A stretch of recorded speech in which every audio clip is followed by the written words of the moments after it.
Hello, everyone, and welcome to another episode of the happiest podcast on YouTube. We thank you all for joining us today. Moving along towards tonight, we have some very interesting discussions to talk about. And at any time during tonight's discussion, you are more than welcome to stop us at any time to answer. And we are happy to answer any questions as possible. So let's get into it. So starting off, we have some very special guests joining us live this evening. Please help me welcome founder of the Disney Streamer Network, Lawrence from the Park Bros, and joining live for the very first time on our show, it's Jason from Score. Jason, welcome in, guys. Thank you for joining us. Please tell our viewers where they can find you both and any new content to check out. Yeah, Jason. All right, I'll go. So I am Lawrence, founder of the Disney Streamer Network, also a member of the Disney Streamer Network. My own channel is Park Bros. Do a podcast on Tuesday nights at 6:30. We talk about all things Disney, have some great guests and some great discussion. Thursdays, I do the Monorail Report, where I give you daily or the weekly Disney news. We talk about some of the clickbait news that's out there so that you know what not to listen to. And then I go live to the parks about every 6 to 8 weeks or so. So I'm hoping to get there in May. Very nice. And Score Jason, talk about your channel. May have lost Jason.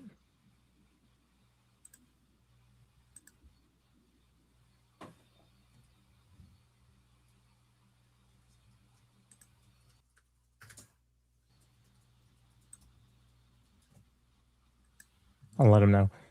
He should probably go out and come back in. All right. But while we're waiting for Jason to rejoin, I just want to welcome everybody in. Some new friends. We have Theo Sam Eagle. Welcome into the stream. Welcome, Theo.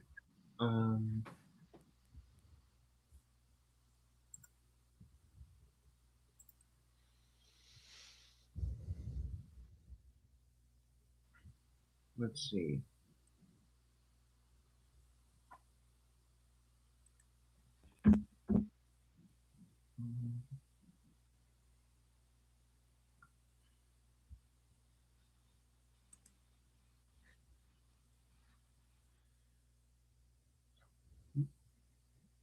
There we go. Yeah, when he comes back, he should be good. That's what I'm thinking. Okay. There we go. Jason, can you hear us? No. That's odd. All right. Well, I guess one of us can talk about him. So, guys, make sure to check out our good friend Score Jason, who is live in the parks, mostly Walt Disney World. He streams, I believe, about every day, if I'm not mistaken. And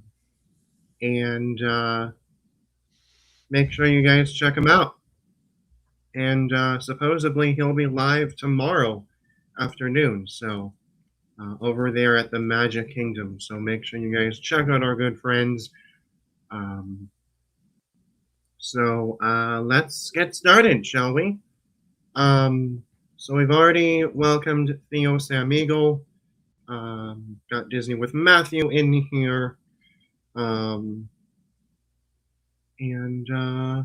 Yeah, so to start things off, just recently this past month, a streamer, excuse me, a streamer named Oblivion, which, by the way, is not affiliated with the rest of the Disneyland vloggers or streamers, was visiting Disneyland with his girlfriend and swatted him.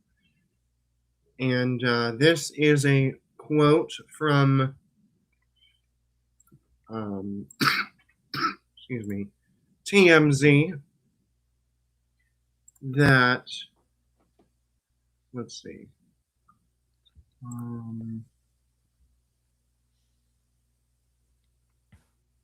There we go. So TMZ recently reported that the happiest place on earth gets swatted. The happiest place on earth was the scene of a scary incident Wednesday evening when a fleet of police vehicles were rushed to Disneyland in Anaheim, California, after receiving a flood of bogus calls claiming that there was an active mass shooting at the theme park.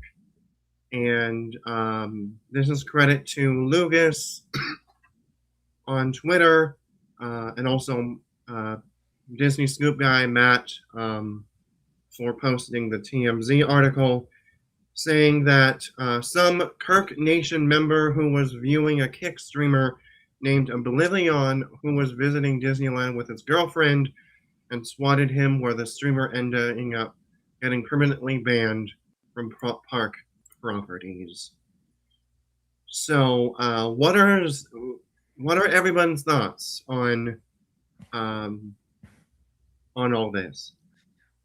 Lawrence, Starting with So, excuse me. So I had to look up what Kirk Nation was. I hadn't heard that portion of the story before. So here's my take.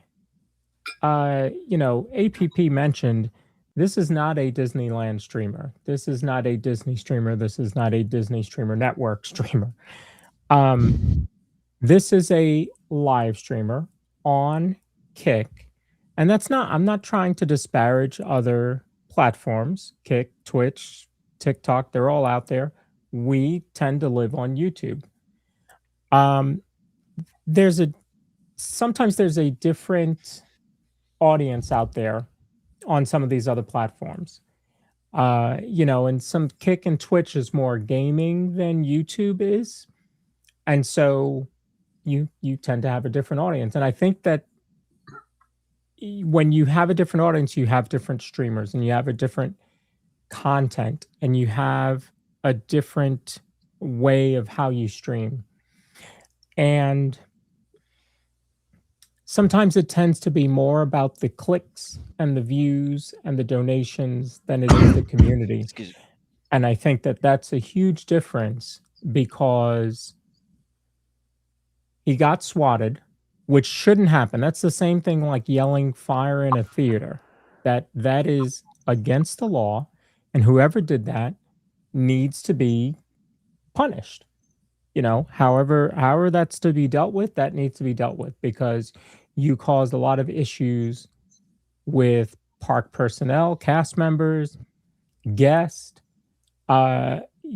security, police. I'm sure they sent, you hear that type of alert come over the radio out there. They're not just sending 2 beat cops to go take a look at what's happening. Like that's going to be a major thing. So there's a lot of disruption that happens there. And I think that it needs to be dealt with. But I think on our side, we also need to realize that that type of streamer gets swatted a lot. Like I didn't know who he was before this happened, but I looked at some of his content and he gets swatted quite a bit. That says a lot more about that than it does about Disney to me. My opinion's what Lawrence said. I totally would he agree with the swatting and against the law. My options right there, like all that the all that because of the SWAT team and him making these false mass shootings in the theme park at Disneyland, and that's not I strongly strong agree with Lawrence, and I totally what he meant, and it sounds like more like the SWAT team and him being banned at the park, and Kick should not be using streaming at the parks, and it should be like more live streaming on YouTube or TikTok or Facebook. So that's my opinion right there. Yeah, and my thoughts on all this, it's just wrong. It's just, I mean, when I see, thank goodness I'm not in the park the entire time. Like, I mean, I usually stream like what, 2, 3 times a month. So I mean, I'm not like in the parks like every single day, and seeing this happen, it's kind of a little concerning and a little disturbing to the other guests around you. Um, and making those accusations like that kind of, um, I'm glad that the police came at the right times and, all that so forth. It's just that, again, I don't want to see any people or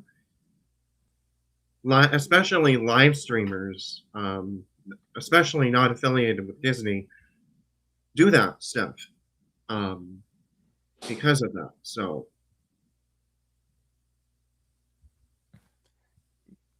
Totally that's agree. all I'm saying. But before we go into this next segment, just wanted to, or before we go open up to the chat, because you guys are always welcome to get that conversation continuing.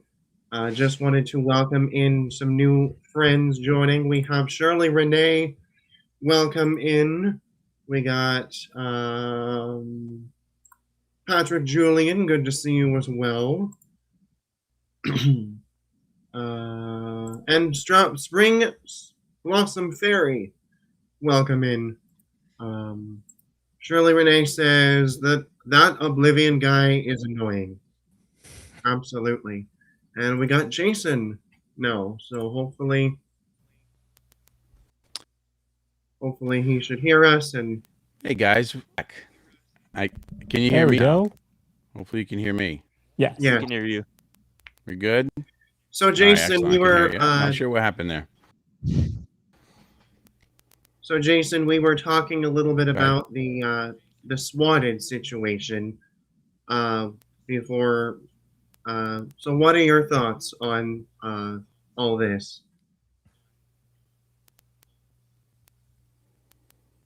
On the swatting? Yeah, where they're sending making like false claims and sending SWAT teams in. Yeah, I've heard of that. I mean, it's unfortunate. It's people pulling pranks like that and whatnot. It just it shouldn't be happening.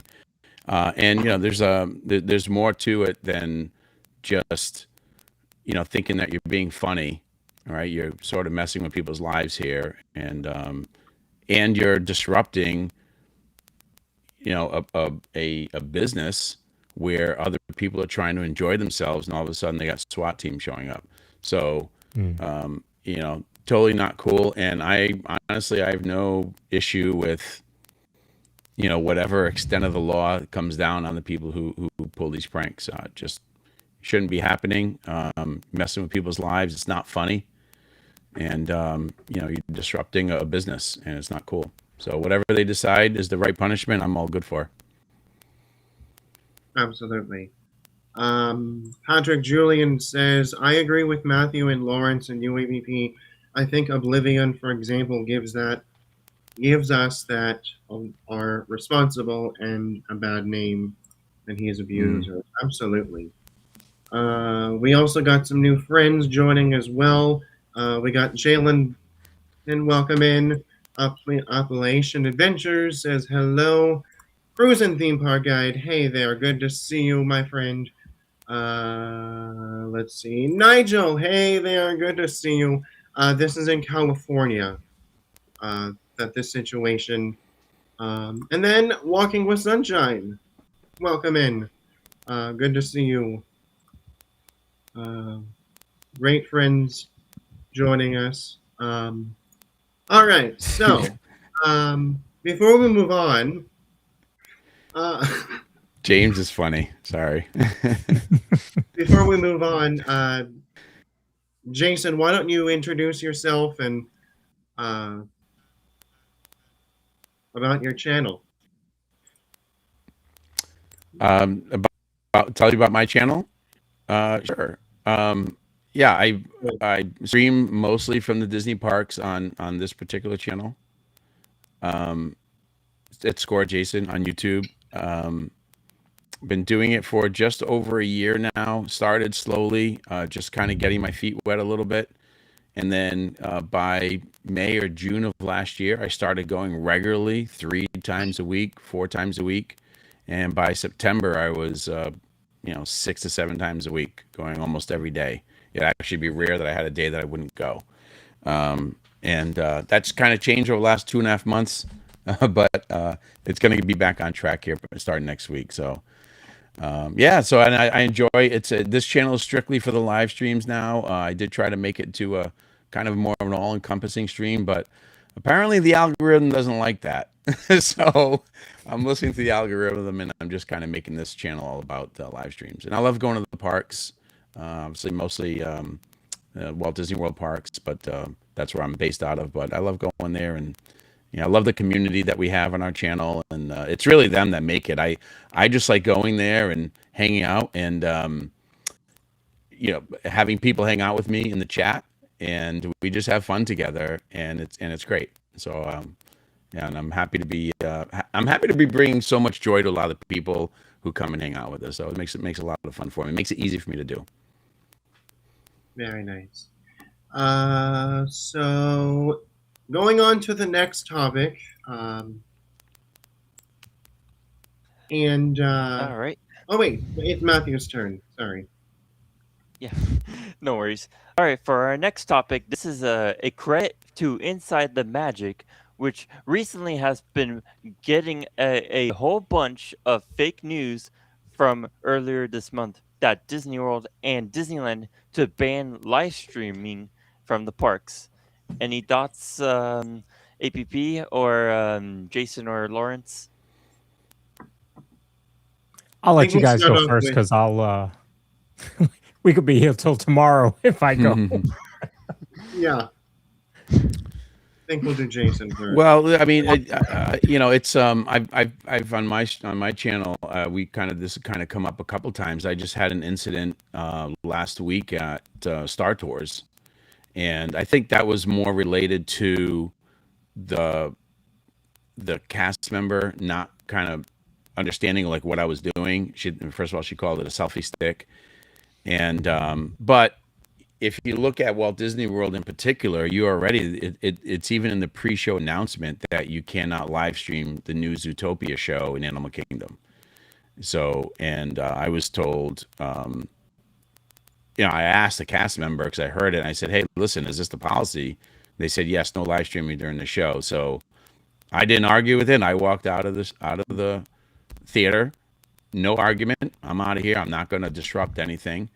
But if you kind of look at what Disney's been doing recently, right? If you kind of want to know what they're thinking, just look at what they're doing. And this is kind of what I've been saying is like, well, first of all, Tokyo doesn't allow it at all. Now, granted, Tokyo is, independently operated and they have their own set of rules. But if you kind of look at what Disney's doing, look at their Disney Parks blog. And they're doing a lot of vlogs, like just like streamers do, just like vloggers do. And so they've even brought in vloggers to make their own videos. So it kind of seems to me like they're they're trending in a direction where at some point here they may start restricting these things. Disneyland Paris, I believe, also, which Disney owns and operates, Disneyland Paris also doesn't allow streaming on certain attractions. I remember Murray was telling me about that, Murray's Adventures. So if you look at it, they're already kind of trending in that direction. They're not trending away from it. They're actually taking steps to that makes it look like they may do that. Now, I have no information. I don't know anything. I just me going off of what I see them doing. I will say this though, when in the parks, because I'm there a lot, in the parks, the cast members are great.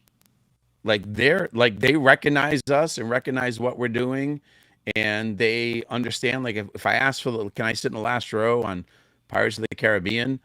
Absolutely, and they don't have anybody else sit with me usually. You know what I mean? Because they know what we're doing, and I feel like they see us as a benefit to them, or maybe they're told that we're a benefit to them. So that's a positive thing about it. But like I said, just watch what Disney's doing. They're already starting to make vlogs. They just released a video today. I think it was today they released a video on Living with the Land. I don't know if you saw that today. It's on Disney Parks blog, and it looks like a vlogger's video. And I'm like, oh wow, okay. So what's to say that they don't say, hey, wait a minute, why don't we just start live streaming ourselves from our own parks and do it our way and restrict other people? And I'll just add this to it too. I think we can have not a say, but play a role in what their decision's going to be, just by being, just by not being disruptive, being a positive thing for Disney, not going to the parks, not. All right, sorry about that. Not thinking that hey, we're better than they are. We have, we're entitled to more things than they are, and just being a guest that just happens to be holding this gimbal and this camera. So if we and I know the streamer network is like that, which is one of the reasons I'm proud to be part of the streamer network, because everybody that I see in the parks and I watch their live streams on the streamer network, that's how they are. Anybody who watches my stream, I go above and beyond to make sure that's how I am. I don't want anybody in the parks to have a bad experience because of anything that I was involved in. So they're there. They spent thousands of dollars to be there, and they have the right to enjoy the parks without any type of disruption from me or any other streamer. If we do that as streamers, we're lessening the chances of Disney kind of banning us. And that's just sort of my opinion on that. And that's kind of the things I talk about on the stream when it comes up in conversation. Jason's on. Excuse me. Jason is 100% right that it is up to us whether a ban is coming or not. Right? This comes up a lot. It came up when Japan banned live streaming. It came up when recently when they stopped you from being allowed to hold your camera on Mickey and Minnie's Runaway Railway or Incredicoaster. It came up with Zootopia, as Jason mentioned. Funny enough, I think Jason got a cast member that is misinformed, because the pre-show, it actually says no live streaming if you're an otter. And I think it's a joke, just like it is with Guardians, where they say, put all electronic devices away. I'm very serious about this. And they never make you. So, except for Thad the other day, they told him to put his tripod away. But then they still let him go on the ride. They didn't stop the ride. He got off, talked to a leader, and the leader was like, no, you're fine. So I think, and Star Tours, as Jason mentioned, I've had that issue on Star Tours as well. The guy said, no filming in here. And then I was like, filming? First of all, it's not 1987. Secondly, what do you mean? And I just left, went out, waited for the girls. They went and got on the ride, and I went and stayed in the store. And then Catherine checked with the leader, and they were like, no, that's absolutely wrong. Come on back. And they let the girls re-ride, and they let me ride with them. So I think there is a lot of training that always needs to happen with a lot of the new cast members that come in. But we are in the spotlight. Anybody with a gimbal is in the spotlight.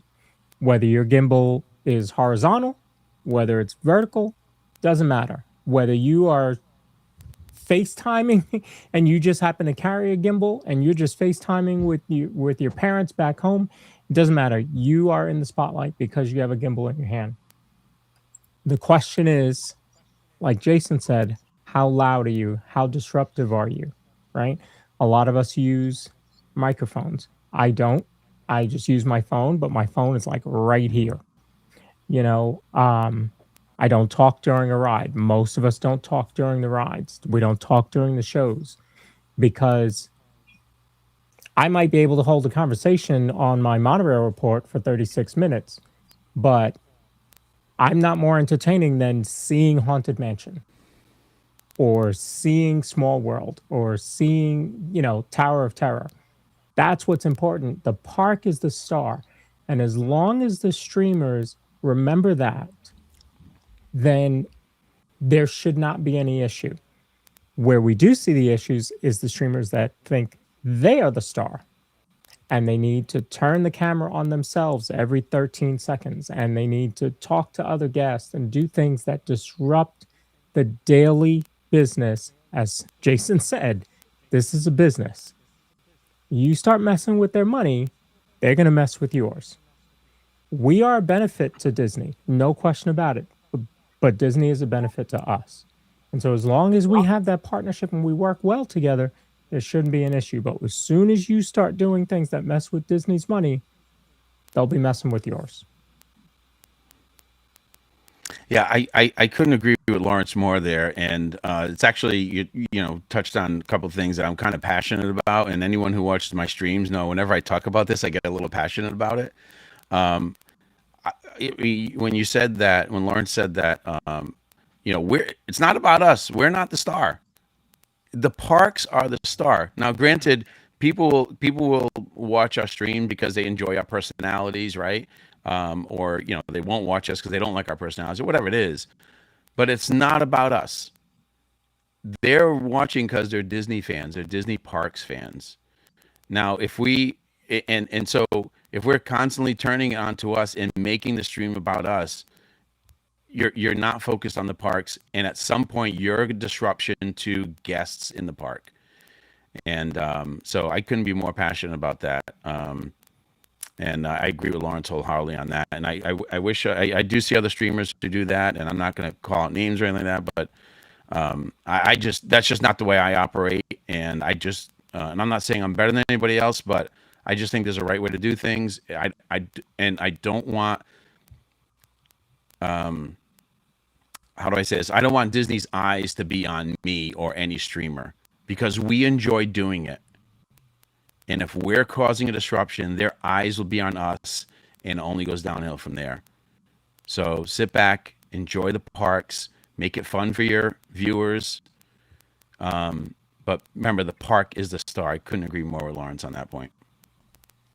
Yeah, I've always felt that, 3 years ago, well, 4 years ago now, I didn't know what live streaming was, right? Hadn't seen a live stream, didn't know what it was. And now here I am, founding the Disney Streamer Network. But even as a viewer, that's what I felt. The streamers that are the best are the ones that are just your host. They're just the cameraman through a day at Disney. Mm-hmm. Now they are guiding you and they're talking about, Jason does a great job talking about, using the parks to do his walks in the morning and get his steps in. I love that, right? Everybody has their little spin on it and he does that and a lot, wouldn't think about doing that. They may do walks. We know Disney with Sean show is out there 4:30 in the morning sometimes. It seems like, he starts his streams really early. But he has built an audience based on what he does. So yes, everybody has a different personality. But they're there for the parks. At the end of the day, they're there for the parks. And so if you show the shows, you show the parades, you show the attractions, and you're respectful to everybody else, there really shouldn't be an issue. There shouldn't be an issue. But look, we get a bad rap. Okay. People put us in that influencer category. I can't stand the word influencer. That's not what we are. I don't know of anybody in my network that's on TikTok selling wigs and shower scrapers and all these odd things. Don't doom scroll TikTok ever. It's you'll find some weird stuff. So I don't know of anybody in our network that's doing that. And if they are, that's great. That's their money. But we're not influencers. You can call us content creators, okay. But at the end of the day, we're Disney lovers that just happen to have a phone in our hands. That's, we're taking our friends along to the parks, our family along to the parks. That's what it's about.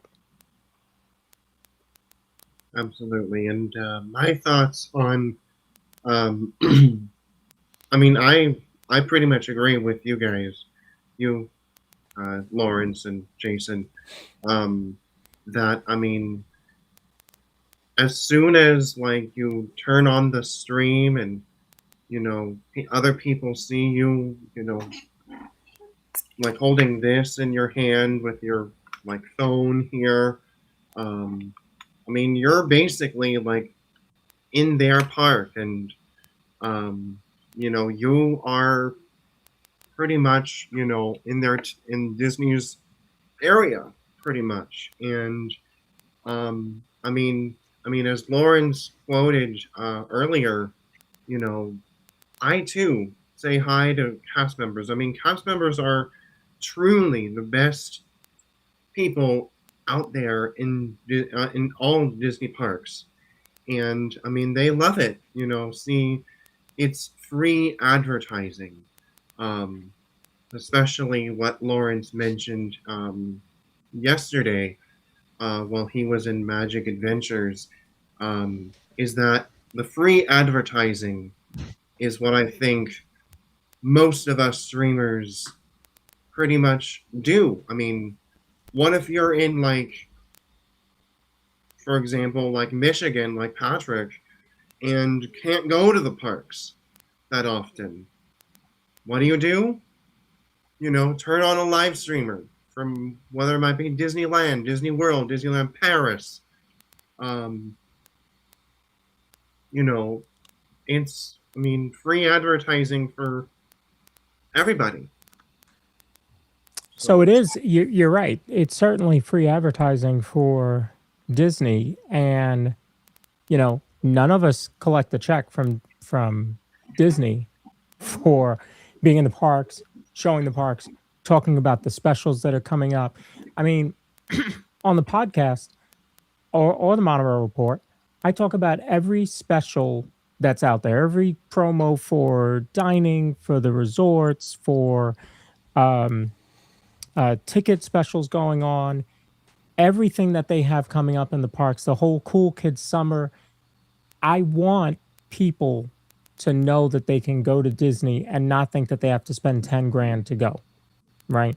I want them to get there and enjoy, because I remember as a kid what it felt like being a kid from a poor area in New York City, being able to go there and experience that. And back then, there were only 2 parks. It was only Epcot and Magic. That was it. So I want people to experience that and see the joy in their faces. I know what it felt like when I took Finley for the first time, and Catherine and Jay all for the first time. And that was during COVID. So we didn't even get the full real experience that we would have now. There's just something to be said for what we do and how we're bringing that information to people, and the fact that we, I guess in some way, do have an influence on the parks in that regard. We talk about, is it a good to go day? What is an annual, any of us know, any of our viewers know that they can ask anybody that's in the park or doing a podcast or a news show, ask us questions about the parks, tickets, specials. We know we have Nick from Ear to There Travel, who will certainly answer any questions about helping you get to the parks. That's what we do. We want to see people in the parks. We want to see more people in the parks. So yeah, it's free advertising. Yeah. Might I also add? Oh, sorry, Jason. No, it's okay. Go ahead. Might I also add, guys, that Nick will be a guest on the Next Time podcast as well. So if you guys want to join us next time, we will have Nick Jenkins from Ear to Their Travel to answer any questions you guys may have about deals, whether it might be, for 2027 or summer or whatever. And so, yeah, that's what I also add. So, Jason, go ahead. Sorry. No, you're good, man. It's your show, bro. You're good. I was going to add on to what Lawrence was saying is that it happens actually quite often where viewers either on in the chat or when they come see me in the parks, they'll tell me, "Hey, listen, I was planning for my trip. I watched your streams and I learned about how, what to look for with line cues, what are busy days, what's a good pattern to do. Like people prepare for their trips by watching our streams. So, I mean, it's more than just, it's just hanging around showing the parks. We're actually helping people prepare for their own trips. And I think that's wonderful. And it's another value that we add, to our viewers. So it's just kind of cool. So I just wanted to add that in there, just to back up what Lawrence was saying there. It's more than just streaming. It's we're actually helping these people and bringing value to them in that way. The parks are there for everybody to enjoy, and if we can share that through streaming with for people who aren't able to attend, who aren't able to go to the parks regularly, then I think we're doing a service to them. I think the question here is, at what point does Disney say, "Hey, yeah, you're right, that is a great service. Maybe we should just do it," right? And I hope that doesn't happen because we like doing it, but you never know. You never know what's going to happen. I just, like I said earlier, I just kind of see this trend happening with Disney, and I hope it doesn't lead to them just saying, you know what, you guys can't come back. We're going to do it ourselves. I hope that doesn't happen. I hope they see us as an asset in many ways. And so as long as we keep doing it the right way, hopefully it stays this way and they won't want to take it over. But, and that value that we're adding to the viewer and to their parks. Oh, and about being busy in the parks. And I talk about this on the stream all the time. People always want to know, oh, is it a busy day? Is it a slow day? I say this on the streams, like, actually, I like it when it's a busy day. I do. And it's not good for the stream, okay? Because what does that mean for the stream? That means that I can't go on a lot of rides, right? Because I don't typically have lightning lane or anything like that, and I try not to stay in long queues on my stream. That's how I do it. And so when it's a busy day, I don't go on a lot of rides, but it means that business is good for Disney. And us as Disney fans, yeah, we like going to the park when there's not a lot of people there, so you can go on a lot of rides. But us as Disney fans should want to see Disney being successful, want to see the parks full, see people enjoying the parks. It's good for them. It's good for us. It's good for everybody. So I don't complain when it's busy at the parks. I actually enjoy it. And I say it on the stream too. It's like, this is good. I'm glad it's busy. We're not going on a lot of rides today, but there's still other things we can do. We'll go see the Tiki Room, right? We'll go see the Country Bears. We're good. We're good. Don't worry about it. So I enjoy it when the parks are busy. I have no problem saying that. That's a good way to look at it. That's a good way to look at it.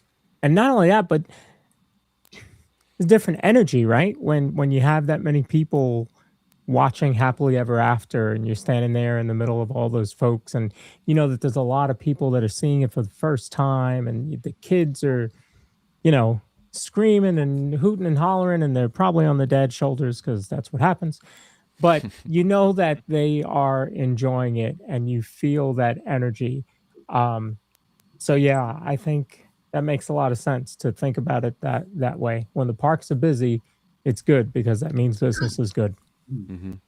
It's a great way to look at it. Right, and really quickly, Matthew, do you want to share anything?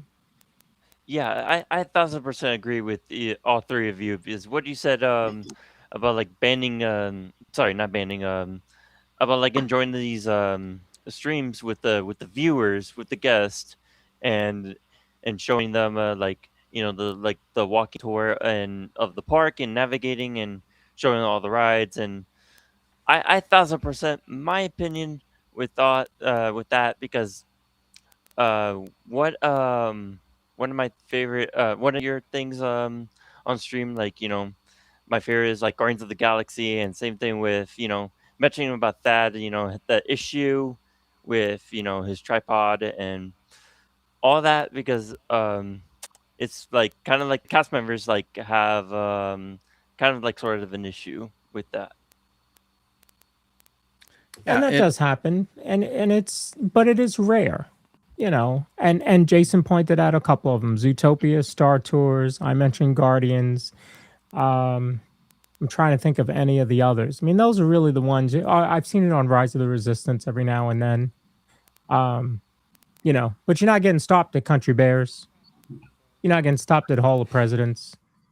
Now there are some that you can't do because it will take your stream down because of copyright, which also leads me back to the other thing is Disney's not paying us for streaming in the parks. If they took over that business, they would have to pay cast members to do it. So they're getting it for free. Jason and all of us that are in the parks, APP, myself, everybody, we're free labor for them, free advertising. We go back to that idea. So I don't think that that's going to happen. The other thing, somebody's when they have the POV of Rise of the Resistance now on Disney Plus. Have you guys seen that? So they put out this Rise of the Resistance POV, and so online there was a whole lot of chatter saying, "Oh, this is it! Streamers are coming down. Disney's doing it themselves." And if you watch that video, I don't think it's as good as any of us could shoot because it was edited. That's number one. Number two, Jason and APP and Matthew and myself all go through this. Go put out a vlog. Go put out a ride POV. How many people watch? But if you do a live stream, how many people watch? Because it's about the energy of being with the community. That's the difference. Mm-hmm. I don't want to go sit and watch a POV of Rise of the Resistance in my living room. I want to watch Jason with Jason's community talking about the ride, because that sparks other conversation. You're watching it with friends. It's like a watch party. Can't do that with a POV on Disney Plus. Yeah, and I just wonder sometimes if they're starting with the vlogs, and if they're eventually going to end up, just start adapting live streams. And Lawrence, guys, I had this thought, and again, I have no information on this or anything like that, but just a thought is that what I wonder if what they would do at some point is just say, hey, listen, we're not going to ban all streamers, but here's an approved list of streamers. I mean, you guys are welcome to come in and stream, but everybody else, that's it. And I wonder if that's something that they might do at some point. That came up last night on the show that I was on. I don't have a rebuttal. It could happen. They have a Disney media group, right? And there are some folks that we know that are in that Disney media group. And they get invited to and most of them are vloggers, right? Tim Tracker and Paging Mr. Morrow and DFB and Mammoth Club, all the big ones. They're all part of it. Josh from Resort TV1, Josh and Jenna. And they're invited to certain things. They went on the Destiny, included, for a media trip. I don't remember how many days it was, 2 or 3 days. Why did they do that? Because Disney wanted them there to show the new cruise ship so that they can use it to advertise. How many people did Josh stream to? How many people did Paging Mr. Morrow vlog to? So there's a service that we're providing to them. But Jason's right. If it gets to that point where they got to start shutting it down, I think that's where they go first, is here's the group of approved streamers. Yeah, that's what I'm wondering too. And let me, and if I may, I just want to add one other thing. We were talking about the cast members, and I had an incident on Star Tours last week where the cast member, and this is granted, if you're familiar with Star Tours, I was already in my seat, I was already buckled in, the right side doors were already closed, and the cast member said, "Oh, you have to put your selfie stick away. There's no lighting or whatever on the ride." So remember, I'm already buckled in. I'm already sitting there. So what are my choices right now? While I'm sitting there, my choices are put up a fight with this cast member who's just doing her job and say this isn't a selfie stick or whatever and make a scene, or do I do my best to comply with her instructions, not disrupt the people around me? And does it affect the stream negatively? Sure, it does. Which is more important to me? It's the guests that are there, right? My viewers are going to be there when I get off, and we'll talk about it. Mm-hmm. But my thinking on is this, and again, I don't know if I'm right on this, but this is the way I approach it, is that this cast member, granted, she may not know the rules as more than we do, but what am I going to do in that situation? Am I going to all of a sudden go after this poor girl who's over there thinking she's doing her job in front of all these people and embarrass her and say, "No, you're wrong. This is a gimbal, not a selfie stick." And now I'm hurt her feelings. Yeah. Bring attention to me because I'm holding this gimbal and this camera around, right? All of a sudden bring attention to the streamer. I mean, I don't think that's the right way to do it. My opinion is, okay, if now let me just back up. If I had an opportunity in that moment to walk out, I would have gracefully agreed to say, "Okay, no worries. I'll just step outside," and I would have left the ride. I think, Lawrence, you said you did that as well. That's what I would have done. In the situation I was in, I could not leave. So I literally grabbed the gimbal and I put it under the chair, not to disrupt anyone. Everyone gets to enjoy the ride. I complied with what the cast member was asking me. Did she know what she was talking about? Probably not. But how does it benefit me personally, my viewers, the streamer community, the other guests on that ride, for me to make a stink about it to that cast member? I see no net benefit in me making a stink about it. Comply, let's go. All right, everybody enjoy, and that's it. Let's move on. So that goes back to the point about not bringing attention to ourselves as a streamers, right? Sit back. We're not better than everybody else. We're a guest just like everybody else. And so that's the way I approach it whenever I'm confronted by a cast member. Is okay, I'll comply, I'll move on, that's okay. It's a big park. There's lots of other stuff we can do. I want all these guests here to enjoy this moment, and I'm not going to be a problem. I'm not going to disrupt them. So that's the way I try to handle cast members. Don't make them feel bad. They may not know what they're talking about sometimes, and that's okay. Maybe we can talk about it after, that's okay. But don't embarrass them in front of everybody. Don't bring attention to yourself as a streamer. I think if we kind of follow those common sense kind of rules, might last a little bit if we those common sense rules. That's just my thoughts on that. Absolutely. So just really quickly, we are very behind on chat. So just want to welcome in Tony O'Tower. Good to see you as always. Let's see. Nigel says, as much as I don't want it, a ban is coming in my opinion.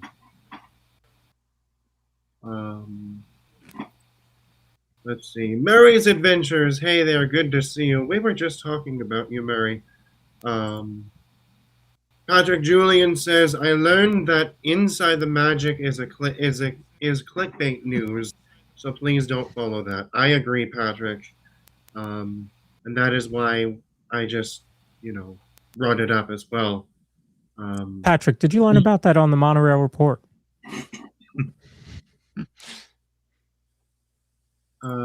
Shirley Renee says, everyone is starting a channel these days. Yep. I actually started a new channel last week. Not Disney either. It's about real estate, Jason. Because I don't have enough things to do in my life. Tyler Budd says, thanks for the stream. You are very welcome, Tyler. Welcome in. And thank you for subscribing, Tyler, as well. So welcome to the community. Dorena, welcome in. She says, why do you think they are attempting to ban live feeds? This is a question for any of you. So, if it's happening, I think it's happening because of the exposure, the negative exposure around it.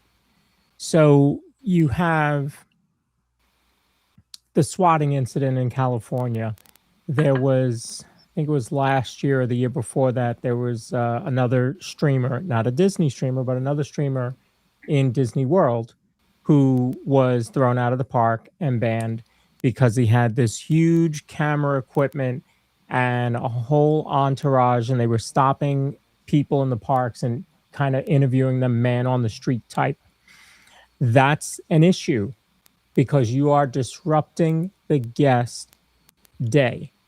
That is what they don't want. And so I think that's where it's going to go. So the streamers that are trying to do that type of stream, they're hurting every one of us. They're hurting every one of us. Everyone that, our gimbals are only, so big. I have one of the larger ones, okay? Because I have the tripod attached to it. So I have one. This is about as large as it gets, okay? But there's some with other attachments and all that kind of stuff, and it's starting to look more professional. And so that's becoming an issue because you're bringing more attention to yourself. But I'll say this. If I wasn't in the community, I don't think I would notice streamers when I'm in the parks, right? Now that I'm, with the Disney Streamer Network, I see it. It's like when you get a new car. When you get a new car, you see that car everywhere, right? Mm-hmm. So it's kind of the same thing. I'm in the community, so now I can't go down Main Street and not see Score Jason or Corey from Living in Diz, or one day I'm going to get to Disneyland and I'm going to see APP. You're, excuse me, you're going to notice them because you're there. But for the most part, you don't really notice them. Now, if you go to the first day of a Halloween party, first Christmas party, first day, May the 4th, you're going to see streamers out there because it's, those are the big events. But outside that, Jason, you going live tomorrow? What's tomorrow? Friday. Yeah, I'll be at Magic Kingdom tomorrow night. He's going to be there. He's not going to be there with 80 other streamers. It's a Friday night at Magic. There might be a handful of streamers out there. Yeah. Make sure you watch Score, Jason, though. But make sure you're logged into dsn.disneystreams.com. There you go. So that's the key is don't bring attention to yourself and things will be okay. Because again, Disney's a business. They're going to weigh what's good for them. No question about it. Yeah, it really doesn't take too many guests complaining that, hey, some guy in a camera stuck a camera in my face and was asking me all kinds of questions. It doesn't take too much of that for Disney to say, okay, enough is enough. Guest satisfaction is dropping because of these people, and that's going to be a problem for us. And so that's why we talk about all the time, like whenever we have like our Zoom meetings and the streamer network here, and that's some of the stuff we talk about is don't interrupt the guest day. Don't be a reason for, if you don't want Disney to ban streaming, don't do these things. Don't be a reason for a guest to complain. Don't be a reason for Disney to start looking at us a little bit closer and saying, you know what, maybe we got to make changes here. Don't be the reason that happens, especially if you like streaming. And so it's like I said, it kind of goes back to a little bit of common sense, a little bit of humility. We're not the star. We're a guest just like everybody else. And so, and again, the reason we say all this stuff, because the topic here is, could Disney ever ban streaming? If we don't approach it the way we're talking about, and we start bothering other guests start complaining that this guy in the camera holding this thing in my face, bright lights, I couldn't enjoy the ride. If we start being that problem, Disney will step in and Disney will put an end to it. So let's not do that. Let's have fun in the park, right? Be a guest just like everybody else. Get out of the way. That's it. And then we can continue enjoying these live streams from the park. So Absolutely, and I want to showcase this from Theo. He says, "It only takes a small number of people to ruin things for everyone. The 99% of good people can be easily forgotten." Yep. Absolutely Totally. agree. Theo is one of the best viewers at simplifying things and making things clear, and he's right about that. Absolutely. We got Magic Adventures. Welcome in, Jen. Jen! Good to see you guys. Make sure to check out our good friends Magic Adventures. They were just at Epcot a little bit ago, so make sure to check them out. Let's see. Robert Sprite, welcome in. Let's see. Rockstra, welcome in. He says, "You put it away your viewers should understand, and you move on." Absolutely. Yep. I think this was referring to the Star Tours incident. Correct. Yep. Yeah, the viewers understood. I didn't lose any viewers for that. They understood it. Yeah.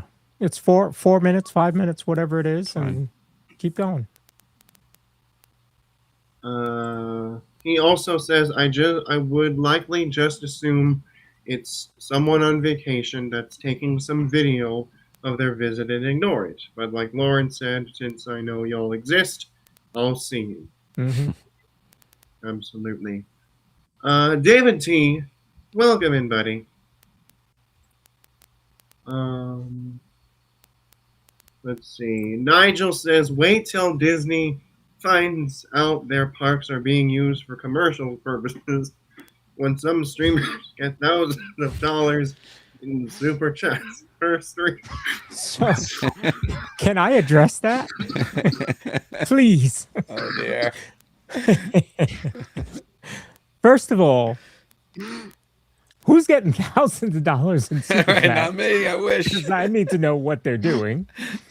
Secondly, if you think that Disney doesn't know about every one of us, you're kidding yourself. You're right. Disney is watching. I would tell you Disney's probably got dsn.disneystreams.com on right now, shameless plug, because they want to see what's happening in their parks. They want to see how their parks are being portrayed to the world, right? You have a streamer on this show right now that speaks Portuguese to his viewers. Like, he's talking Portuguese to people. That's how welcoming it is. Back when I lived in New York, I ran a GameStop, and we spoke 7 languages in that store. We were one of the most successful stores. Why? Because we spoke 7 languages in that store. When you're welcoming to people, it comes back to you. And so that's kind of what you see with Jason and his streams. And so if you're that type of streamer, it does come back to you. I do know that there are streamers that get thousands of dollars in super chats. I don't understand it. I can't even pretend to understand it. But I'm telling you, Disney knows. Disney is watching. I'll confirm what Lauren just said, and nothing to do with me, but I know a friend of mine, and I can't go into detail about it, but Lawrence is exactly right. They see everything, even the smallest thing. They see everything. They have people who are watching, so always bear that in mind. Yeah, they see it. Lawrence is exactly right. I was watching Corey from Living in Diz a couple of years ago. He was at Universal, and he complained because he was lagging back in Diagon Alley. And who pops in the chat? Universal Studios with a blue check mark. Like, it was Universal Studios coming in, and they were chiming in, kind of funny little quips about, why they were blocking signal and all that kind of stuff. They're watching. Now, Disney hasn't And I don't think that they will go into chat, but they watch.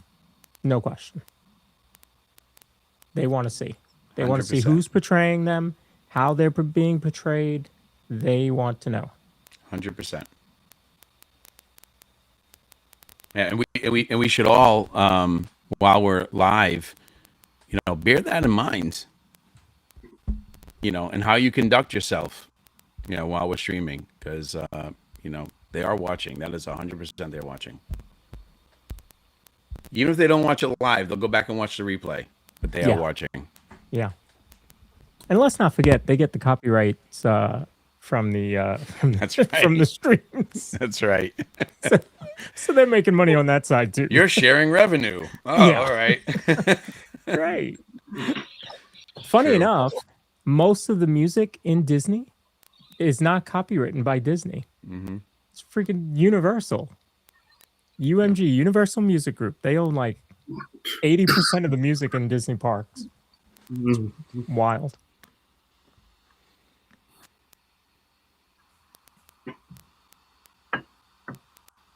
But All right. everybody stays on their P's and Q's. We'll be good. All right. So as we stay on this topic of the possibility of the parks banning streamers, myself and Matthew would like to conduct a little interview with you guys. So this is my first question for everyone in chat as well. Is I think we kind of covered this already, and that is, what are your thoughts on this situation?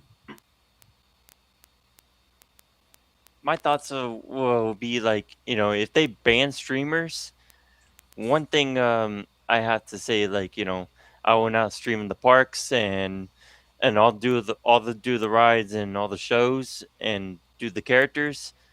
And one thing, it's gonna be very impossible for me to stream at the parks if they banned all the streamers and all the Disney parks around the world. And my honest opinion is gonna be like, what I'm gonna do. Probably gonna like vlog vlog a POV at the parks. That's like my honest opinion right there.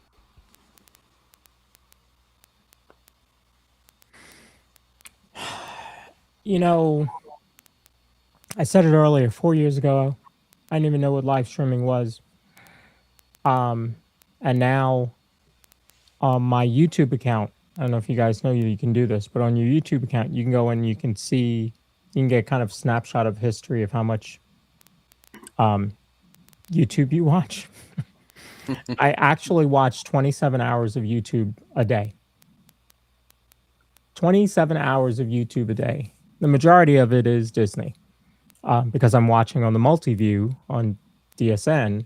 So I'm watching 4 or 6 or however many at one time. So it's counting up that watch time. So I watch a lot of Disney.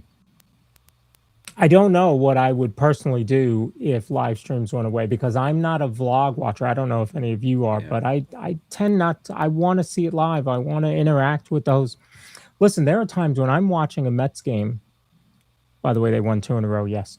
So when I'm watching a Mets game and the broadcaster will say something, and I'm just sitting here like working, and I hear him over here in this monitor, and I want to turn and chat. I can't chat with them. That would be cool, though. But that's how ingrained into live streaming them that I am, that I feel like, I can go chat with, Gary Cohen and Keith Hernandez. I can't do that. But that's what live streaming is. It's that interaction with the guest. I know when I come in and I say, hey to Jason or any of the other hosts, they're going to respond, and we're going to have a little back and forth, and it would be like losing friends. It really would be. Now, I mean, obviously in the Disney Streamer Network, I have a lot of their phone numbers, and we text and call each other back and forth. But for all the people in chat, I don't. And I would be losing all of them. You look at the Disney Streamer Network, you've got about 650,000 subscribers amongst those channels. So it does make me think about that side of it too. If Disney banned live streaming, how many fans are they letting down? Because that's just 53 of the channels that are in our network. There's over 200 live streamers out there on YouTube. I don't even know about TikTok and Instagram and all them. So is Disney prepared to let down that many people? Well, if if there were a lot of them that were misbehaving, we'll say, then yes, because they're going to protect their brand at all costs. So do the right thing, and we should have no issue. Yeah, I started live streaming. It was 10 years ago, 11 years ago, whatever it was, on Periscope. If you guys remember the Periscope app, maybe you guys might be too young for Periscope, but it sort of went away right about 2021 or so.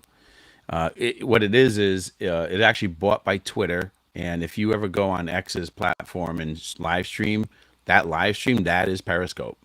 And so Twitter bought it, and it used to live stream on there. So I used to live stream on there. It was a different type of streaming than what YouTube is, but I enjoyed it, and I made a lot of friends to this day that are still friends from Periscope. And so when I missed it when it went away, there was like a whole missing with me. And so I started thinking about I need to start streaming again from the park, especially after I moved here. And I was trying to think about what is the right platform for me. Well, I was watching a lot of vloggers and live streamers on YouTube. And I'm like, and I had the YouTube premium subscription and all that. And so I was already kind of like YouTube committed. And so I said, I'm going to start testing out on YouTube. And so I did. I started testing out a little bit on YouTube. And that led to streaming more regularly about a year ago, just over a year ago. And we've built such a nice community on there, and the community keeps growing, right? Our community, and like many on the streaming network, it's not just mine, right? But our community keeps growing, and they're so welcoming and so warm to everyone who comes into the chat.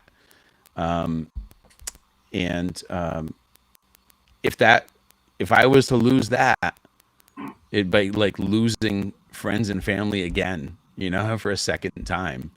So that'd be devastating to not be able to go to the parks and share it again and share it anymore with with our friends in the community that we built. So I think all of that and the other stuff that we talked about today, the common sense, respecting the guests, respecting the cast members, respecting our viewers, respecting the parks, all of that combined with the community that we built and not wanting to lose that, for me again, for essentially a second time, all plays into factors as to how I approach the streams and to protect myself, other streamers, the streamer community, the Disney brand, the Disney parks, the guest experience. It's all part of it. And so, there's probably times in the parks where I'm kind of walking and something happened. I don't see it. I don't know it. But I do the best I can to be conscious of my behavior, where I am, where people are around me, how I see cast members or guests reacting. And so with that in mind, I try to do the best I can, like I said, to protect what we're doing, because it is so much fun. And I say this on my streams all the time, that I'm having more fun doing this, the live streaming, than anything I've ever done in my life. And so I'm going to protect that thing like a baby for as long as I can. And, I guess it's a plea out to other people who, other streamers out there. And again, not many in the streamer community, but it's a plea to other streamers to kind of think of it that way. Don't think of yourself. Don't think of those $1,000 super chats or whatever that some people are getting. I don't know what's going on that we mentioned here in the stream. Think about protecting, this brand, because if Disney shuts it down, we're all down, and no one's getting super chats anymore. So, and in our community that we built are gone. So, think about that while you're out there streaming. I think that's kind of how I'd wrap it up. Absolutely, and I mean, you said it perfectly, Jason. That for the past however many years, I mean, these YouTube Disney live streamers have been building their communities based off of their locations. I've seen so many streamers, building communities from, all over the place, whether it might be, Disneyland Paris, Walt Disney World, even Disneyland. I mean, we've all got something to share and to acknowledge. And if it's gone, like, what are we all supposed to do? Like, are we gonna, I don't know, shut down our channels entirely, or are we gonna have to figure out a way to, All of a sudden, we all just start going to Six Flags. Everybody goes to a Six Flags park. But yeah, I would be devastated. Because I mean, I'm a new channel, and next week we're turning 2, so I mean, I would be devastated for sure. Let's see, Kevin Mendoza. He says hello, welcome in.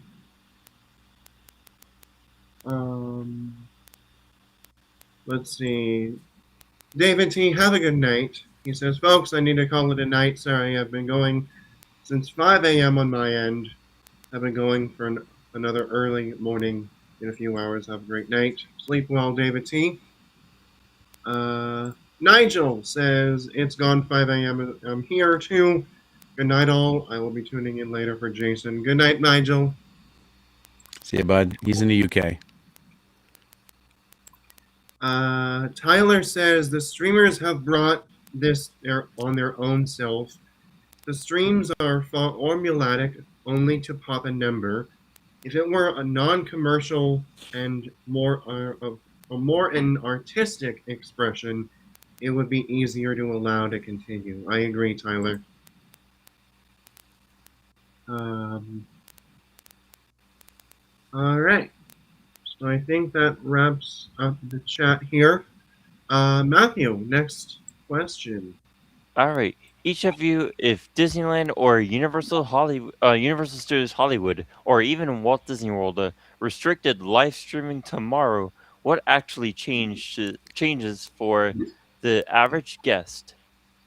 Any thoughts? The average guest, I don't know that much changes for the average guest.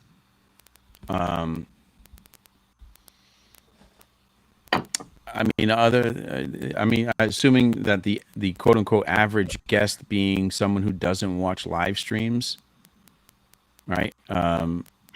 Which is probably a big number. It's obviously probably a lot bigger number than people who do.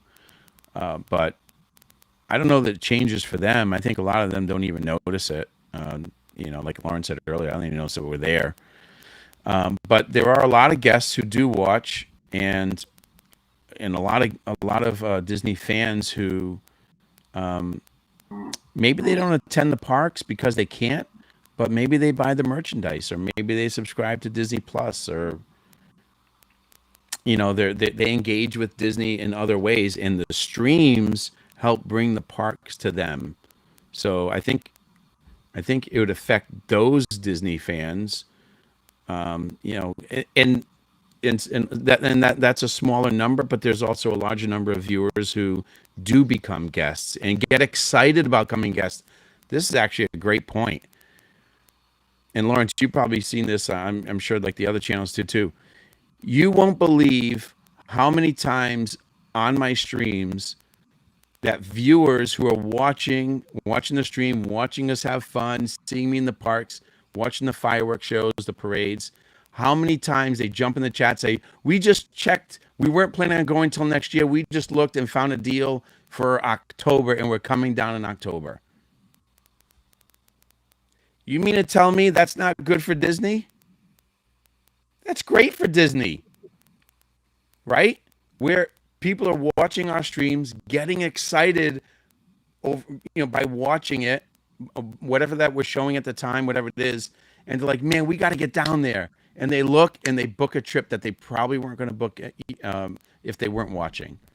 So it's, I think if those guests, and those are guests, Disney would be impacted somewhat. If you think about it, look at it that way, Disney would be impacted in some ways financially by those guests not taking those extra trips because they're not watching the live streamers. Like I said, unless Disney takes over live streaming themselves, that's a different story. But there is that aspect of it too. So the average guest, I'm not so sure, but the guests who can't go, I think somehow still engage with Disney, either do DisneyStore.com or Disney Plus or whatever it is. And then the other guests who come every once in a while, who all of a sudden, because of stream, they just booked another trip spur of the moment because they got excited by watching the stream. So that's a trickle down right there. So I guess that's my take on it. I'll piggyback on two items. One has kind of to do with it, and the other one is a big deal. So I was in the parks streaming. We were actually it was our getaway day. We would be driving home, but I wanted to go stream for a couple hours. So we're in Magic Kingdom. We're going to stream, but we're going to end the stream. Somebody went in chat and they said, "Hey, are you gonna be filming the parade? My son is in the marching band." We were having lunch, and then we were heading out. There were going to be no more rides, no more anything. We were leaving. I read that. I turned to Catherine, and she was like, "What are you going to do?" Because guess what? I looked on YouTube. I opened up my YouTube app.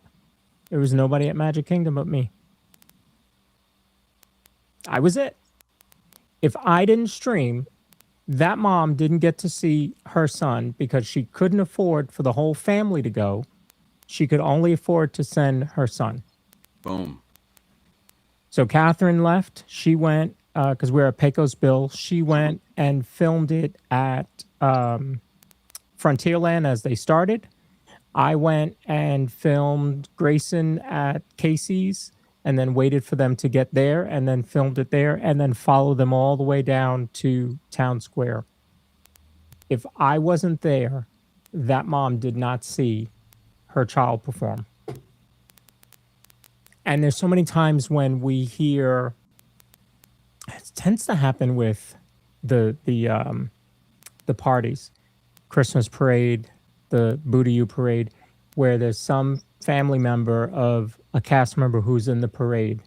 Hey, can you zoom in on, I'm a friend of X, whatever. No problem. We got you. Because we know we're making that connection. Years ago, Ann Gilnack, who some of you may know, she was in Corey's chat, and she's an avid watcher. Excuse me. She surprises us down in the parks. I get to see her at Rise of the Resistance, just outside Rise of the Resistance. She hadn't been to the parks in years because of certain mobility issues. She did not think she could do the parks. But in continuing to watch us live streaming from the parks, she was like, I think I can do this. And we kept talking to her. Hey, you want to do it? You let us know. We'll give you all the tips, where, who to get a scooter from, blah, blah, blah.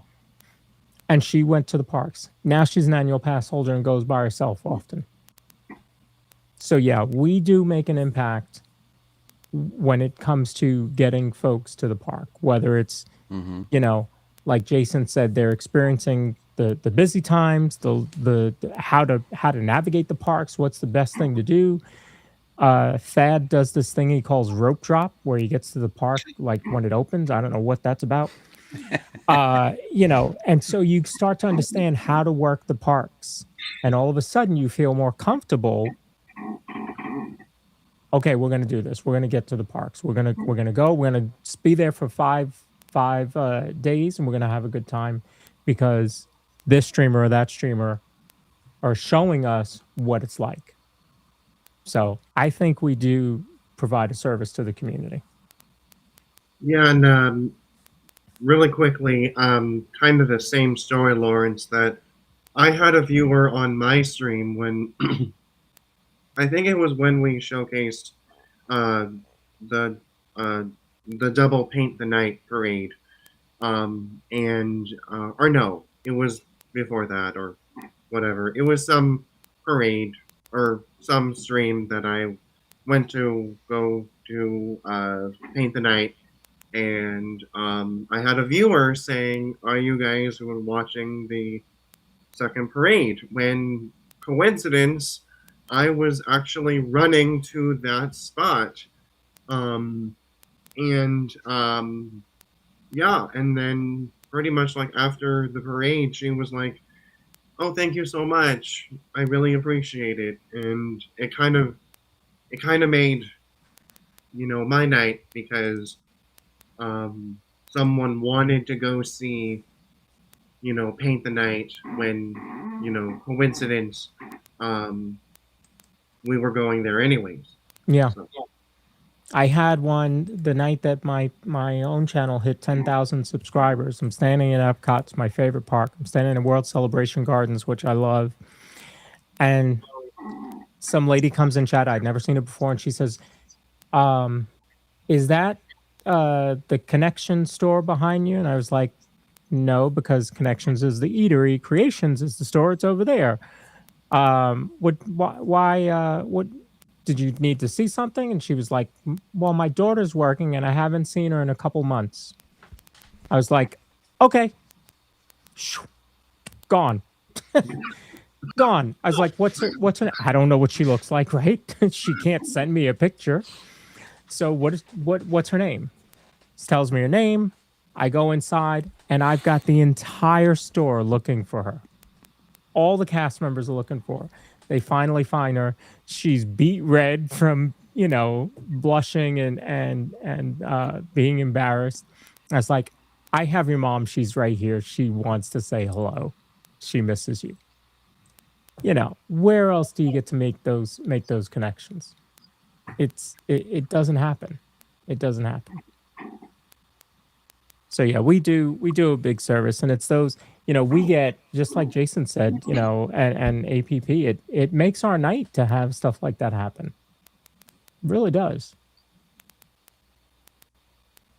absolutely. Yeah, I get that regularly where someone who jumps in and say, "Oh, can you stream the marching band parade?" I say, "Absolutely, on my way," and I do it both up and down, so they get both sides of it. You know, and I'll drop a hat, and it's one of those things where, like, man, if I missed it, I feel bad. It's like, oh no, I missed the opportunity to give you that experience, and so you kind of feel bad about it. But yeah, I jump on it to make something like that happen. That happened really early on when I started streaming on YouTube. This might have been like, I don't know, it was super early on where a viewer had their daughter just started the college program, and she's a photographer on Main Street. We went and found her on Main Street and made her day, made the daughter's day. It was like this amazing thing. This was like early on. I don't know. I probably had 100 subscribers at the time, but it was such a cool moment, you know, for that family. So I was glad to make that happen for them. That's awesome. Very nice. Just wanted to really quickly catch up on chat. We got some new friends joining us. We have Magical Mike, the other half of Magic Adventures. Magical Mike. He says, hello, everyone. APP, Lawrence, and Score Jason. Welcome in, Mike. What's up, buddy? Let's see. Magic Adventures Jen says, assuming the average guest is a guest in the park, not much changes. If the average guest is someone watching us because they can't get there, I think we find a lot now people who become depressed, and I think it's because they hear her answer of the first question that was asked, and I totally agree, Magic or Jen rather, that the community we build, if it's gone, like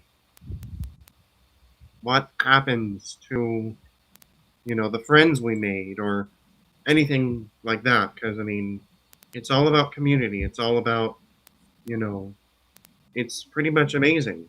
I mean, and I mean, Lawrence, I'm truly humble to be in this community and all that so forth. So, and yeah. Let's see. And we got the Universal Hector. Welcome in. He says, keep streaming, guys. Thank you so much, Universal Hector. Let's see. Tony says, it's amazing how streams bring family members together. I agree, Tony.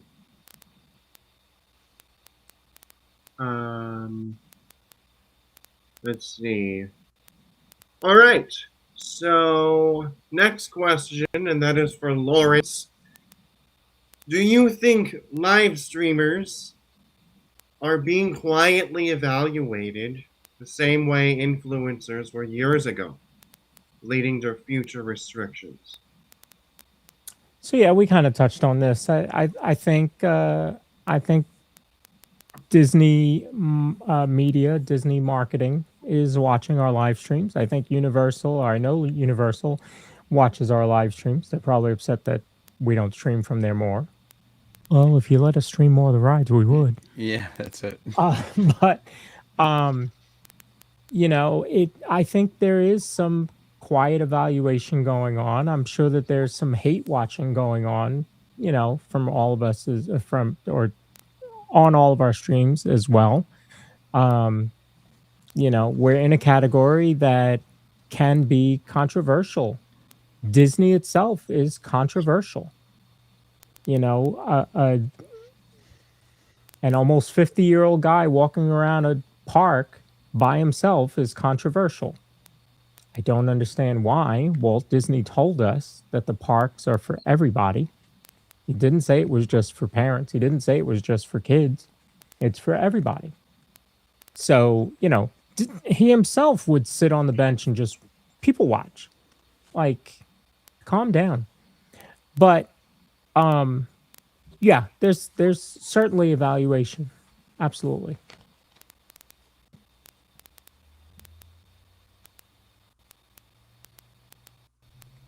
All right. Let's see. Jason, let's ask you something. Is live streaming free marketing for Disney and Universal, or a liability they've tolerated too long? What do you think? So think about this, right? So in particular with Disney, the Disney brand, what do you think of when you think of the Disney brand? You think of world-class entertainment, best in class or world-class theme parks, the best of the best cast members, guest experience, right? So they're a world-class, top of the line, the standard bearer for theme parks and immersion and everything, right? Everybody wants to be Disney. Universal wants to be Disney. Sorry, everybody wants to be Disney, right? Disney knows that. Disney knows that they are best in class. They have a reputation everywhere around the world, and it is imperative for their business to maintain that reputation. So anyone who somehow tries to, take from that or damages it in any way, they're going to have a say in it. I think for the most part, for many years now, most people who have gone to the parks and have gone streaming it have come into it from a place of, excitement, enjoyment of the parks, and just want to share that. I think as time goes on and maybe some people start seeing a possible financial opportunity, which, believe me, the financial opportunities are not as great as some people might think it is. But if more and more people start coming in and try to take advantage of the system, and it somehow starts damaging the Disney brand, there will be a problem, and Disney will put an end to it. They are hyper protective of their brand, right? They are the best in the world, and they know it. And like Lawrence said, they are watching. So if we like what we're doing, do it the right way. Don't hurt the brand. Don't let make sure the guest doesn't have a bad experience, and we'll be good. But my fear here is that as more and more people start picking up their gimbal saying, oh, I can do that too, and maybe they have other agendas other than sharing the magic with people, and promoting the Disney brand in a positive way, that's going to cause a problem for the rest of us. So I guess that's my kind of concern, right? Universal, why they don't allow streaming on rides, I have no idea. But I think, Patrick, I think you said it right, or Matthew. Why don't you allow us to stream? Who's that? Maybe Lauren said it. Yeah. Why are you not allowing us to stream on the rides? It's a great question. I don't know the answer, but hopefully Disney doesn't follow suit. And I think as long as we keep doing things the right way, I think we'll be fine.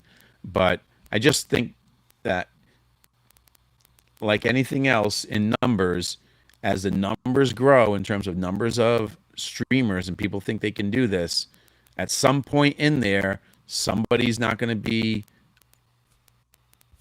going into it with the right intentions or with the mindset of protecting Disney and their brand. So, and that is going to cause a problem for us. So could it happen? Sure. I think we all need to be very careful and do our parts as streamers to not damage the Disney brand, because that is one of their top priorities, and they will do anything to protect their brand. So keep that in mind.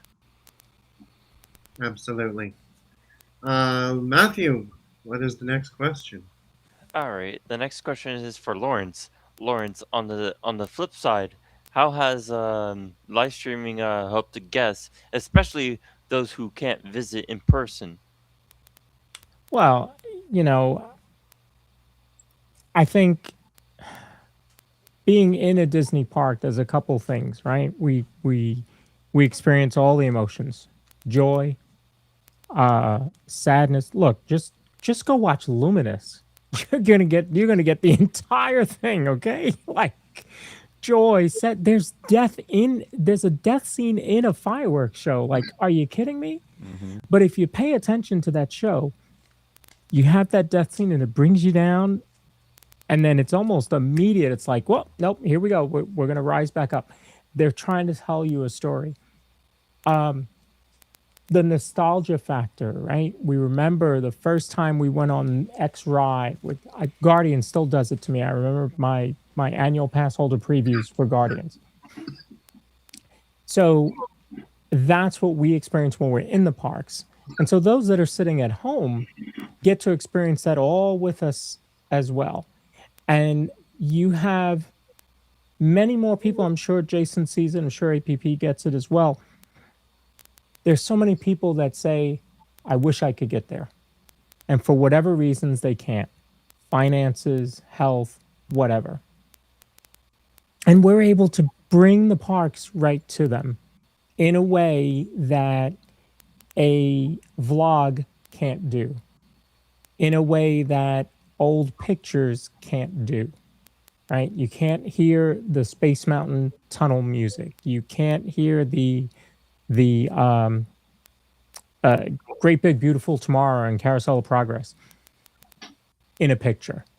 And so that's what the live stream does. It connects those at home with the parks, and hopefully the host is good at making that connection with them. Very nice. Just wanted to welcome everybody. Just want to catch up through chat here before going to our next question here. Murr says, I've heard the reason you can't stream rides in Universal is because unlike Disney, Universal is licensing the IPs, where Disney owns the IPs. I agree, Murr. So that's been a reason that's been stated. The other reason is safety. Universal owns a lot of the IP there. I don't know. I don't know what the reason is. Because it is vlogged. There are channels out there that have vlogs of every ride at Universal. Hagrid's, Hogwarts, Velocicoaster. Those videos are out there. So that tells me that it's not. You could tell me it's a safety issue. I'll believe it on those, but you can't tell me that it's an IP thing. Right. And then I just want to welcome in the Riff Raff. Good to see you, my friend. He says, good morning, APP, Matthew, and everyone else. I'm heading into work at Universal. Very nice, Riff Raff. Hope you have a fun day. Hopefully make it a great day. All right, so the next question goes for all of you. And that is, how would a ban or restriction affect your content, community, and income? And I think we touched about it a little bit ago as well. But I think I would start doing plane spotting over at Raleigh-Durham International. That would become my channel. Just go out there and watch planes. Like, I'd have to go do something. But I mean, luckily I have the podcast and I have the Monorail Report. So I'm doing news and I'm doing a podcast weekly. So I do have some Disney content, even sitting here at home in North Carolina. But there's such a connection when I am in the park and I hit go live. It's a connection. I know I'm helping to bring, those viewers to the parks with me. So, yeah, it would hurt. It would hurt. Yeah, I think, like I mentioned earlier, the community that my channel and everybody's channels have built, like in their community, having that go away. I mean, it's like, I know our viewers look forward to the streams. Like, they can't wait to have the stream turn on and say hi to all their new friends that they've never met in person, but they meet in chat. It'd be devastating for them. And I know that's probably not a factor that Disney would take in because, but it's just, it is what it is. Like, it would just happen. So I think that would be kind of sad. But what would I, where would I go? What would I do? I'm not sure. I'm making like faceless shorts. I don't know what I would start doing, or maybe just pivot. Actually, you know what? I did create that sports and the travels channel, so maybe I would actually just start focusing more on those things, which, but those would be more like vlog things, right? Because I don't, when are you going to live stream? There's not much that I would live stream. Because I travel, you go somewhere and live stream a little bit, but live streaming from the parks is different. It's, so many people want it. There's so many people who tune in for that. It's consistently and it's not, and it's they're Disney fans first, right? But they tune in consistently for the community, and it'd be kind of sad for that to go away. So, because they made so many friends together in the community, and then all of a sudden that's gone. That'd be kind of tough for them. But I guess, I don't know. I'd do travel, and that'd be kind of sad. It'd be pretty sad if we couldn't stream at Disney anymore and lose what we built.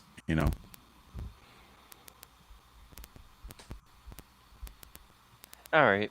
So, like what Jason said, I totally agree. Like, if we lose all the community, and then if they ban the Disney streamers at the parks, like, one thing I have to really catch up and say, this one thing is like, one thing is like banning streamers is like going to be like a sad part. But for my channel, like, my brand new channel that I just created, I'm basically going to do like sports and do walking streams, and that will be my part of my dream for streaming outside of the parks, so, or video game night as well. So that is my honest opinion. And if they do ban streamers at the parks, that's my opinion. Can I add something to that, Matthew? Because you reminded me of something with the walking, and Lawrence brought it up earlier. The streaming. So the walking. Actually, I'm going to start walking again on Wednesdays. That's been my new day off. But I tell this on the stream whenever I'm walking. Is my doctor's the one who told me, hey, listen, you gotta start exercising, you gotta start walking, and it's true. And I told him, I said, what do you want me to do? And he goes, go for a walk in your neighborhood. And I'm like, that's boring. You know what I mean? Like, walk in my neighborhood. And he's like, go to the gym, go on the treadmill or whatever. And I'm like, oh, geez, I gotta get a gym membership and go with all these other people. I don't know. And I said, you know what? I'm just gonna go to the parks and start walking at the parks. And it's like, dude, you have everything around you. You're walking through the parks, you're enjoying it. And if I'm gonna do that, I'm gonna bring people with me. And boy, if that ever went away, like, I would probably never walk for walks again. It's And you don't even, I bet you don't even, like, if you went to the gym, right, and you had to do however many miles on a treadmill, you'd have music or whatever, you might watch something on your phone or whatever, but you would feel it, right? Do that same mileage in the park. It's like, whoa, we already hit, I've already made my 4 laps or whatever. You don't feel it that way, because you're entertained by everything going on, the atmosphere of the park, your chat, your viewers it's just, and I've seen people comment that they're walking with you, right? They'll jump on their treadmills and they're walking along with you. I'm telling you that a lot of our channels are doing so much good for the community. That's true.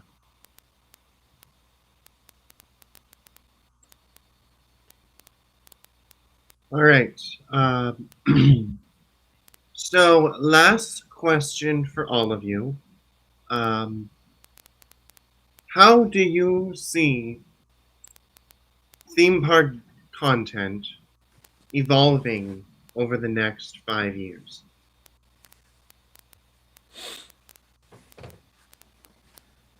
I think based on the Disney Streamer Network, I see a couple things happening. One, I think you're going to see more camaraderie out there than you do. You're going to have those little pockets of cliques that don't really, interact with us as much. But I think, the Disney Streamer Network now has 53 channels in it. And we are not even a year old. We'll be a year old on June 4th.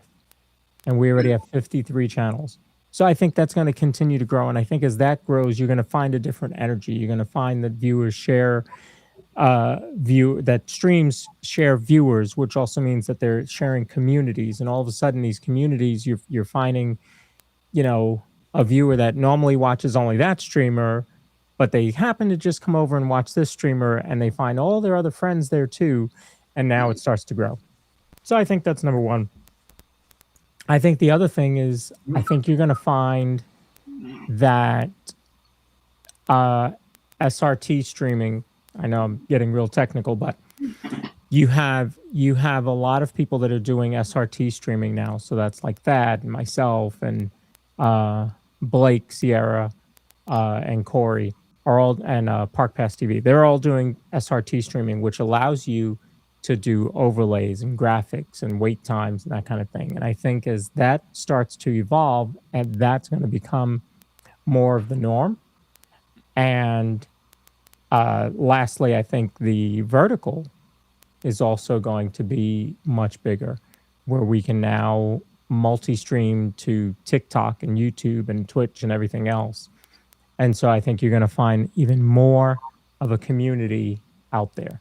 So I think in the next 5 years, I think that's what we're gonna see as an evolution for streaming. Yeah, I think the technology, just again thinking back to the Periscope days, from 10 years ago to now, the technology is so much better now. Lawrence and I were texting about this the other day, that I'm kind of fed up with how I've been doing it, and I'm ready to even improve what I'm doing, because the technology has been consistently improving. So, going from apps that are improving, getting better, and newer apps or newer ways of maintaining your signal or the quality of your stream or how you engage with the viewer. Those things are continuing to improve, and and who knows how far that's going to go. I mean, but I think we'll all be starting to take advantage of that, because someone told me in the chat one time, I think I was streaming on 1080p, and someone said, "Hey, this other stream, if you want to compete with these other streamers, you gotta get up to 1440 or 4K. That's where everybody's going." So I started doing that. Actually, I started streaming 1440, and maybe that's impacting the signal. I'm not sure, but I think that's part of it too. Is the picture quality is just continue. We're like, I see more and more people jumping up the picture quality. Is that the right thing to do? I think the technology is gaining on that as well, and that pretty soon, even the picture quality at 4K will be more stable. And so I think it's heading in that direction too. Picture quality is improving, signals are improving. The ability to engage with the viewer is improving, and so so it's just constant growth, constant improvement. I just those little things. So yeah, listen, I was shocked to find this out. I'll throw this out there. When I watch streams, when I watch a streamer personally, 90% of the time I'm on my phone. So I just assume that you have this thing in your hand. This is where everybody's watching YouTube. Everybody's watching.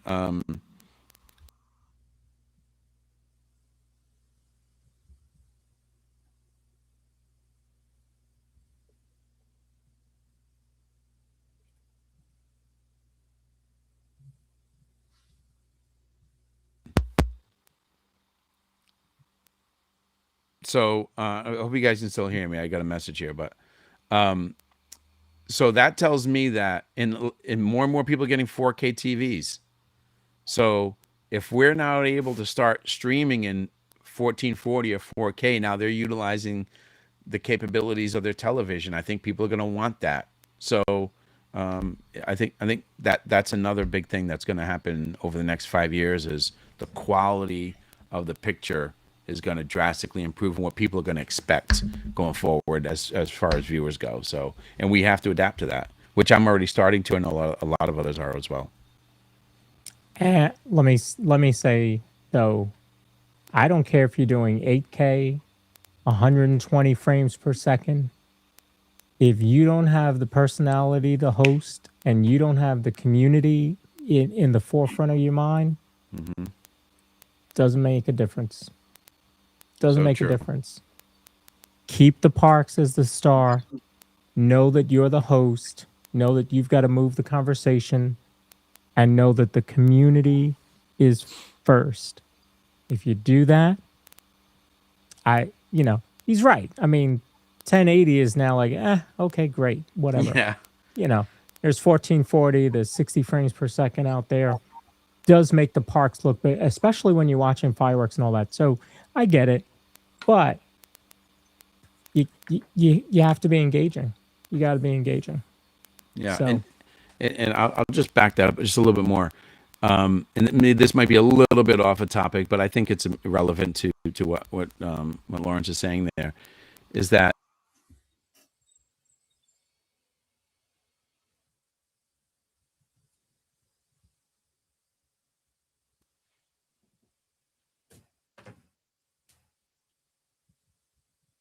and viewers are going to go where they feel a connection, or they just enjoy someone's personality, or they'll stay away from people whose personality they don't like. And I say it all the time in the stream. It's like when I started streaming, one of the first things actually the very first decision I ever made was that I know I can't please everybody. Not everybody's going to like me, and that's okay. So I'm just going to be myself.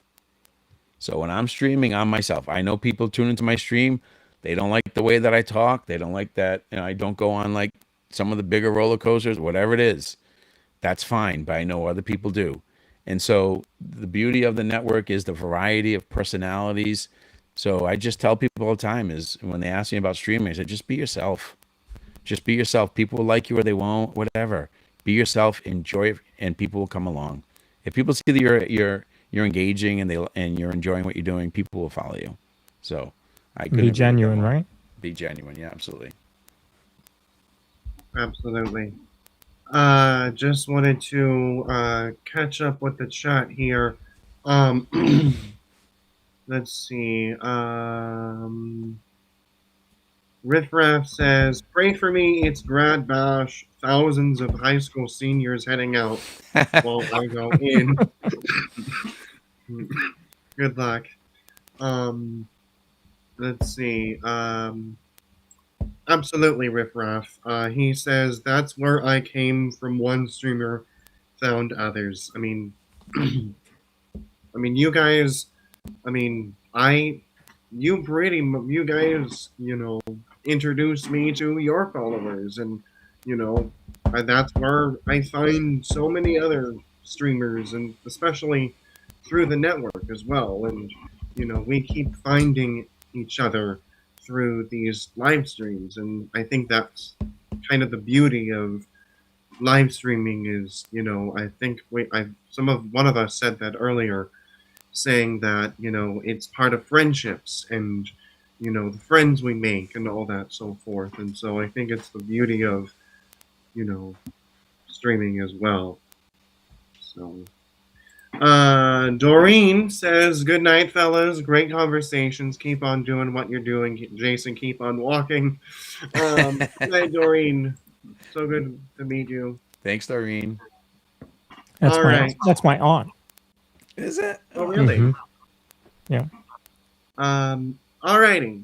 So, that is going to be it. That is it for tonight. Once again, do you guys mind telling our viewers where they can find you, and tell us when you will be live next? Good, Jason. So on YouTube, it's at Score Jason. It's all one word, SCORE, just like the hat. All one word, at Score Jason on YouTube. I'll be live streaming. I'll be back at the Magic Kingdom tomorrow. Probably, let's see, probably 6:30, maybe 7 o'clock the latest. We'll have Disney Starlight 2 parades tomorrow night, and Happily Ever After sandwiched in between. Plus, we'll get in some rides, some shows, and have some fun in the park, and then just enjoy the ambiance. And we'll be there late. We'll be there late to the park. I'll give you guys 60 seconds to enjoy the ambiance in the park. Late night, Magic Kingdom, just you, no talking from me. Just you guys in the park enjoying the ambiance there. We'll go inside the confectionery. Make sure you have your smell phones ready. If you haven't recharged your smell phone data, make sure you do that, because we're going to go in the confectionery tomorrow night. And then, and that's it. And I'll see you guys tomorrow night. Alrighty. Okay, looking forward to it. Lawrence. Yeah, so Tuesday, we'll be live at 6:30 Eastern for the podcast. We're going to do a preview of May the 4th Day, Star Wars Day. because they released the foodie guide today. So we're going to dig into all of that. We'll show the popcorn bucket, all the food from both coasts, have a little fun with that. Thursday at 6:30 Eastern is the Monorail Report. And then hope to be back in the parks, hopefully early May for a couple streams. So. All right, guys. Make sure to follow me on my new YouTube channel called Disney with Matthew. I'll be doing the parks, the walking streams, the video game night, and what's it called? Okay, the video game and all those great content. And please check out my new YouTube channel at Disney with Matthew, and link will be down in the subscription down below. And you can follow me on Instagram at MP in Orlando, and Facebook at Matthew Perdomo, and TikTok at MP Basketball 0. Very nice. And you can follow me on the YouTube. I'm also on Instagram, Threads, Facebook, Twitter, and I'll be streaming tomorrow morning at the Disneyland Resort. We're going to be checking out the reopening of Jungle Cruise. We're going to be checking out the brand new Bluey show that just debuted last March, and so much more. So hopefully you join us tomorrow morning, bright and early. Turn on those alarms, and cannot wait to see you there for some fun. But other than that, guys, let's thank our amazing sponsor, and as well as our special guests as well for joining us. First and foremost, thank you, Lawrence and Jason, for an amazing podcast. I also see Gigi Hollow Queen, welcome in. Good to see you as well. So let's move forward. Let's thank our trusted travel advisor. If you are thinking about booking your next Disney trip, Ear to Their Travel is the way to go. At no extra cost to you, they can help you plan your next dream vacation, whether it's at Disney or anywhere you have in mind. Use the link in the description to submit your request and start planning your next dream vacation. We hope you enjoy your trip. Also, make sure you check out our good friends at the Disney Streamer Network, where you can watch up to 32 live streamers all at one time. To our other live streamer, or to our other listeners, if you haven't already done so, please smash that like button. It helps us quite a bunch. And consider subscribing to the channel as well. And turn on that notification bell so you can be notified when we go live. Thank you to our moderators, keeping the chats fun, clean, and engaging for everyone who enters the chat. Thank you to our Ninja Watchers, our Patreon members, and all of you for joining us on the dsn.disneystreams.com. And Matthew, take it away. All right, guys. Make sure to, after this stream, this live stream, excuse me, to comment below what was your favorite part or favorite headline that was mentioned during the podcast, or if you had fun during tonight's stream, it will be greatly appreciated. Also, if you haven't already done so, we are now beginning to raise funds for the Children's Hospital of Orange County. Every donation helps support the amazing care and life-saving work they provide for children and families in need. If you're interested in donating, please scan this QR code on the right-hand side of the screen. Thank you for your support and your understanding. All right. And then, let's see. Until the next live stream, good night, everybody, and we will see you in the parks real soon. Good night, everybody. Good night.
magic.